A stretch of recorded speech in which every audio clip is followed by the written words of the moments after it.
Hey scientists, today we're going to talk about how to graph, and we're just going to go over some of the basics of graphing. All right. Well, what is a graph?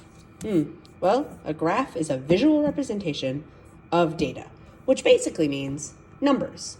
So when we graph, we take numbers of things and we turn them into something that people can easily see, understand, and interpret. So, for example, here is some data, numbers, labels, but people find it way easier to understand something like a graph.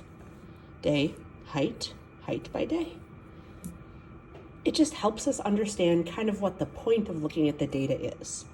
Okay, so for 6th grade, we have 3 different types of graphs that we can use. One is going to be more common than the other 2.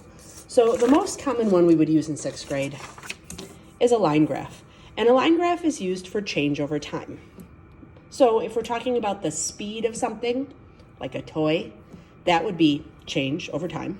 If we're talking about the growth rate of something, like a plant, that would be change over time.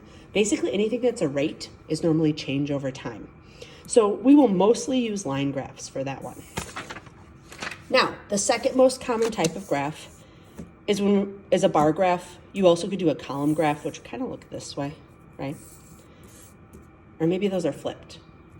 They're similar. Normally we use those for groups. So for like this one is showing all these different colors. They're groups of colors.